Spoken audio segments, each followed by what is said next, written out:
ஒன்றாவோம், இலக்கை வென்றாவோம், நாம் தமிழர். அடுத்ததாக இளைஞர் பாசறை மாநில ஒருங்கிணைப்பாளர் பாத்திமா பர்ஹான் அவர்கள்.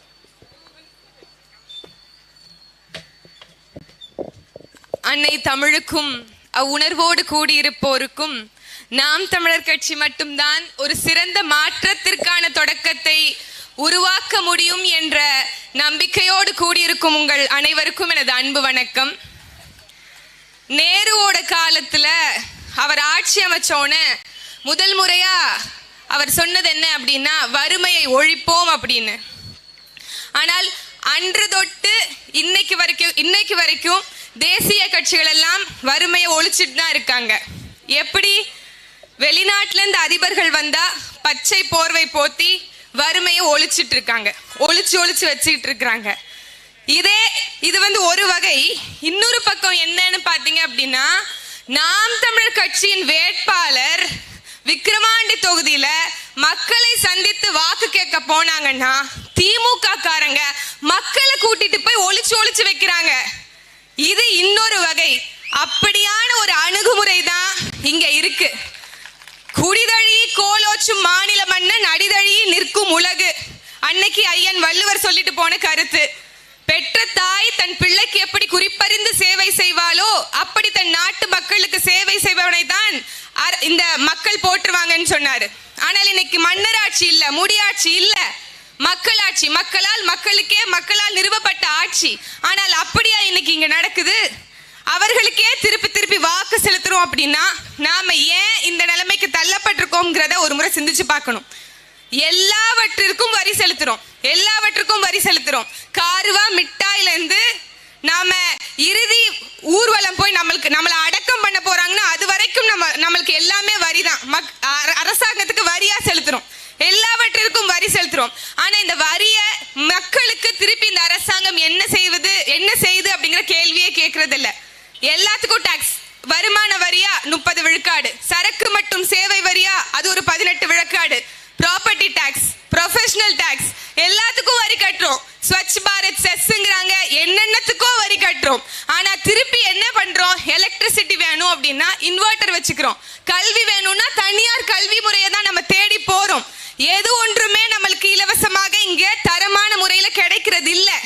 இன்னைக்கு என்ன சொல்றாங்க? மாணவர்களுக்கு 1000 ரூபாய் கொடுப்போம் சொல்றாங்க. ஆனா கல்வி கூடங்கள் தரமா இருக்கா? ஆசிரியர்கள் இருக்கிறாங்களா?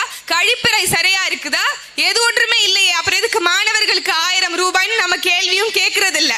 பேருந்து இலவசம்ங்கிறாங்க, பெண்களுக்கான பேருந்து இலவசம்ங்கிறாங்க. ஆனா பேருந்து தரமா இருக்கா? சாலை சரியா இருக்கா? எது ஒன்றுமே சரியில்லை. ஆனால் கடைசி நேரத்துல தேர்தலுக்கு காசு கொடுத்து வாக்க மட்டும் வாங்கிக்கிறாங்க. மக்களாகிய நாம ஒரு விஷயத்தை நல்லா சிந்திச்சு பார்க்கணும். இந்த அரசியல்வாதிகளுக்கும் அரசியல் தலைவர்களுக்கும் ஏதாவது ஒரு பிரச்சனை, ஏதாவது ஒரு சிக்கல் அப்படின்னா தலை கீழே புரண்டாவது அந்த சிக்கலை உடனடியாக தீர்த்து கொள்வதற்கான தீர்வு இந்த ஜனநாயக நாட்டுல இருக்கு. ஆனா இதுவே மக்களுக்கான ஒரு பிரச்சனை அப்படின்னா சகாப்தங்களாக தலைமுறையாக அந்த பிரச்சனைகள் அப்படியே கிடப்புல கிடக்கும். 100 நாள், 500 நாள், 700 நாட்கள் அப்படின்னு போராட்டம் போய்கொண்டே இருக்கும். இது அப்படியே நிலுவையிலே இருக்கும். காரணம் என்ன? ஏன் ஆட்சியிலும் அதிகாரத்திலும் இருக்கவங்களுக்கு மட்டும் இது சாத்தியம் ஆகுது? ஏன்னா இங்க அதிகாரம் மக்கள் கிட்ட இல்ல. மக்கள் கிட்ட நிறுவப்படணும் அப்படின்னா, இந்த அதிகாரம் மக்களிடத்துல வரணும் அப்படின்னா மக்கள்ல இருந்து ஒரு தலைவர் வரணும். இங்கேருந்து நம்மள இருந்து ஒரு தலைவர் வரணும். அதாவது இவர்கள் கொடுக்கக்கூடிய அணுகுமுறை, தேர்தல் நேரங்கள்ல அவங்க மக்கள் மத்தியில காட்டுற அந்த அனுசரணை, அந்த கரிசனை எது ஒன்றுமே வெற்றி பெற்றதுக்கு பிறகு இல்ல. மனு கொடுக்க வந்தா தலையில அடிக்கிறது, இல்லைன்னா சேர தூக்கி வீசுறது, நீங்க எல்லாம் நாங்க போட்ட பிச்சையில தான் படிக்கிறீங்கன்னு சொல்றது, இப்படி வகையால ஒண்ணு அவங்க பேசிட்டே போறாங்க. நம்மளும் சொரணை கேட்டவங்க மாதிரி திருப்பி அவங்களுக்கே வாக்கு செலுத்துறோம். மக்களாகிய நாம ஒண்ணு மட்டும்தான் மனசுல ஏத்திக்கணும். எவ்வளோ பெரிய அப்பாட்டக்கரா இருந்தாலும், பாஸ்கரன் பாஸ்கரன் படத்துல சொல்லுவாங்கல்ல, நீ என்ன அவ்வளோ பெரிய அப்பாட்டக்கரா அப்படின்னு கேட்பாங்களே, அந்த மாதிரி நாட்டின் முதல் குடிமகனாக இருந்தாலும் கடைக்கோடி குடிமகனாக இருந்தாலும் வாக்கு என்பது ஒண்ணுதான். அதுல ஏற்றத்தாழ்வு கிடையாது, அதுல சாதி மதம் எந்த ஒன்றுமே கிடையாது. உன்னுடைய வாக்கு முக்கியமா இருக்கு, அந்த வாக்கு ஒண்ணுதான் இருக்கு. அப்ப அதை நம்ம சரியாக பயன்படுத்தி கொள்வோம் என்கின்ற இந்த சிந்தனையை நம்ம மனசுல ஏத்துக்கணும். ஒரு கண்ணு தெரியாத ஞானி, ஒரே ஒரு சின்ன ஒரு கதை, அதை மட்டும் இங்க இருக்கக்கூடிய அதிகாரிகளுக்கு நினைவுபடுத்திட்டு போறேன். ஒரு கண்ணு தெரியாத ஞானி இருட்டுல ராத்திரி விளக்கு எடுத்துட்டு இப்படி புறப்படுறாரு. போயிட்டே இருக்கும்போது எதிரில் ஒருத்தர் வந்து மோதிடுறாரு. மோதிரோன்னு கீழே விழுந்துடுறாரு. விழுந்து எந்திரிச்சு நிக்கிறாரு. இப்படி தட்டி விட்டுட்டு நிற்கும் போது அவர் சொல்றாரு, சரி எதிரில் வந்து மோதினார்ல, அவர் சொல்றாரு, சரி சரி சரி பரவாயில்ல பரவாயில்ல அப்படின்னு சொல்றாரு. உடனே கண்ணு தெரியாத ஞானி சொல்றாரு, பரவாயில்லன்னு நீங்க சொல்லக்கூடாது, நான் தான் சொல்லணும். ஏன்னா கண்ணு தெரியாதுன்னு எனக்கு தெரியும், உங்களுக்கும் இந்த ராத்திரியில கண்ணு தெரியாதுன்னு எனக்கு தெரியும். அதனால விளக்க நான் எடுத்துட்டு வந்திருக்கேன். இதை நான் எதோட பொருத்தி பார்க்கிறேன் அப்படின்னா, இங்க இருக்கக்கூடிய அரசியல்வாதிகள் நல்ல விளங்கிக்கோங்க, அதிகாரிகள் நல்ல விளங்கிக்கோங்க. மக்கள் முட்டாள்கள் அல்ல, ஏமாளிகள் அல்ல. கையில் விளக்கோடு அறிவாயுதத்தோடு நின்று கொண்டிருக்கிறோம். எங்க மேல கண்ணு தெரியாதவங்க மாதிரி வந்து மோதாதீங்க.